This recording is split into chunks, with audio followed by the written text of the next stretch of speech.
Joining us tonight for the very first time is Mike Tremott. He is running for the United States Congress, District 20 in the great state of Florida, the Sunshine State. Mike, thanks for joining us tonight. It's great to meet you finally. Well, it's great to finally be with you, Pat. Long-time watcher, first-time talker. You are a Renaissance guy. I'm old. I don't know if I quite take credit for that. Well, tell us about your background, and you've had a couple of careers, and let's get into some detail on that, because to me there is no greater subject matter expert than someone who has immersed himself and made it one's life work. So how did you tell us about your career path? Well, as you know, I was an economist, a professional economist for many, many years. Came out of George Washington University. You mentioned you were an Austrian economics fan. Me too. Graduated from a program which was steeped in what we call rational expectations, which of course was a descendant of the Chicago school, which came from the Austrian school. Right. So I'm with you there. Worked for the federal government and around the federal government for many years in D.C. Worked for the White House for a couple of years. My boss, Mr. Darman, the oldsters in the audience might remember, was at Andrews Air Force Base cutting the deal with Congress to go back on the president's infamous no new taxes promise. New taxes. And read my he lips. did agree, to have people read his lips. And as it turned out, he, did agree to some of what we tried to hide as taxes, but Right. Virtually definitively, they were new taxes. And it was a point of disappointment. And for a young economist who was interested in both policy and politics, it was an eye-awakening moment, right? It's a moment where you're disappointed and confused, and at the same time, you've got to grow up and learn that not everybody gets their way. And that was a tough thing. We believed that hard work would pay off, and that if the government got out of the way, that's pretty much all that it would take. And for much of the economy, for many Americans, that was largely true. We did have a number of go-go years. As it turns out, to my great consternation and disappointment, studying poverty both in the United States and abroad, it turns out that while there is a great deal of mobility throughout our economy, for the most part, right, we see people moving to the upper class and middle class, and from the upper class to the middle class all the time. We don't see that so much at the bottom rung of the ladder. People who are mired in poverty find it exceedingly difficult to get out of that. And the one thing that I have learned by hook or by crook, and not necessarily because I wish it were so, but what I have learned over the years is that poverty is a political phenomenon. Right. This persistent intergenerational poverty that we see all over the United States, particularly in densely populated urban areas in our cities, so much of that is driven by bad public policy, or at the very least, locked in by bad public policy, right? If it had multiple origins, certainly it is a couple specific policies that make it very difficult for there to be mobility out of poverty. And it's one of the things that drives me crazy about Washington, and one of the reasons why I take very seriously this campaign.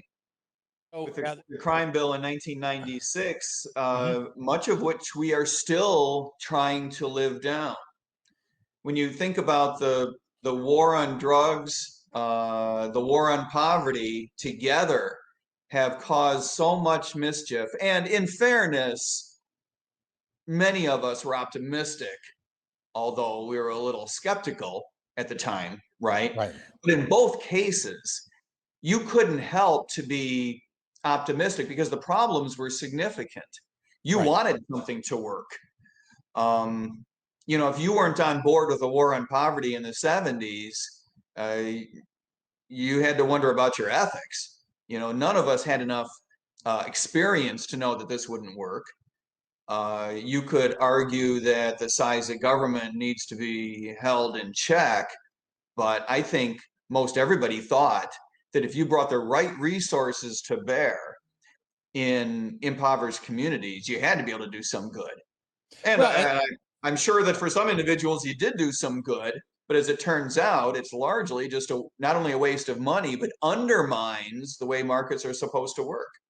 well, Now we're struggling with the legacies of these policies, and they are particularly problematic in District 20. So I am running on a platform of criminal justice reform, as well as a reform to our approach to poverty. And those are not two different things. I'm a firm believer that the heavy hand of criminal justice in the United States is a major contributing factor to the persistence of poverty in our urban absolutely. areas. Well, Teachers are wonderful people. The teachers' unions can be problematic because I frankly don't think that they understand what's in their own long-term self-interest.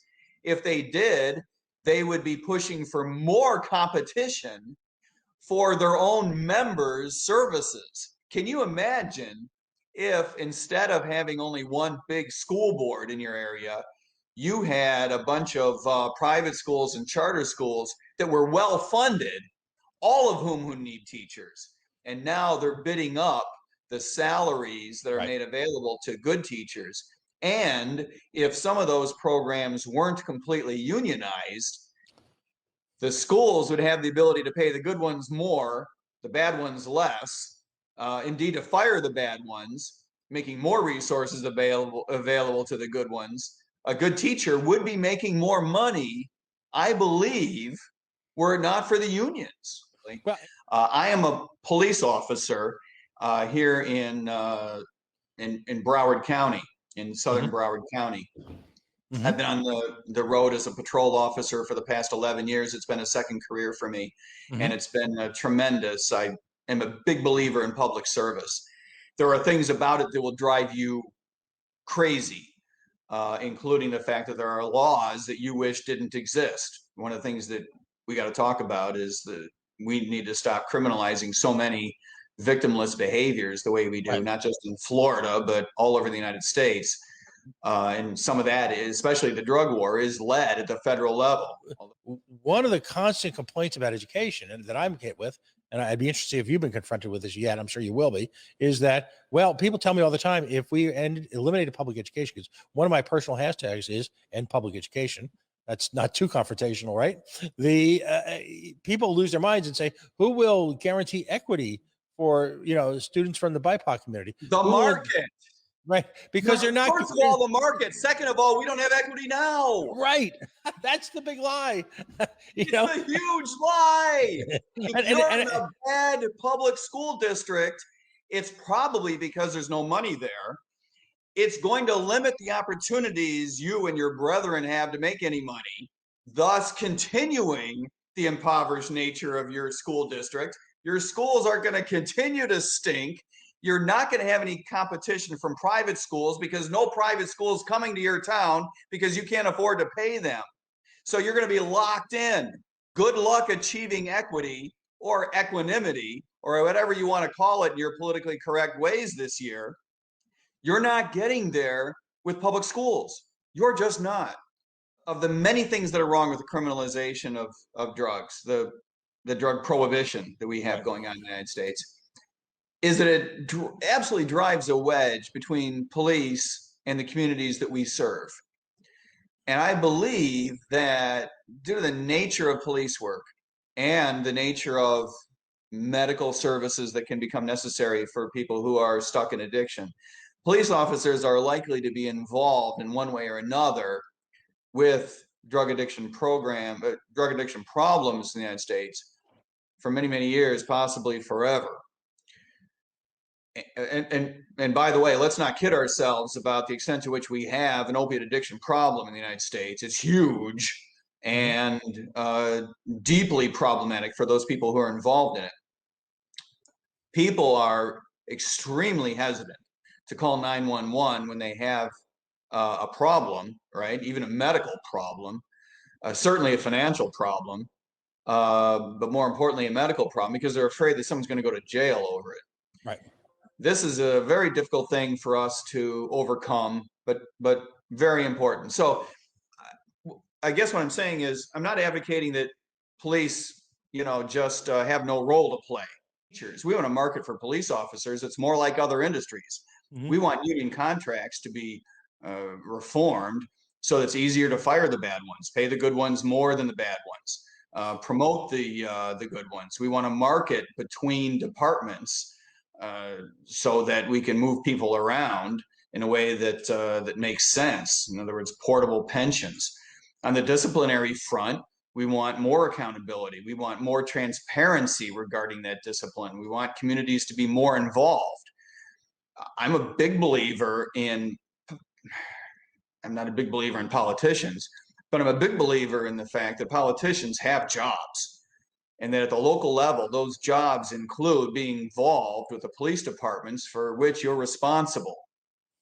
If you don't know how police officers are being hired and trained in your community, and you're the commissioner or you're the mayor, shame on you. If you don't know what's going on in that union contract negotiation, shame on you. I'll give you an example of which I'm not terribly proud or happy, but it is the truth.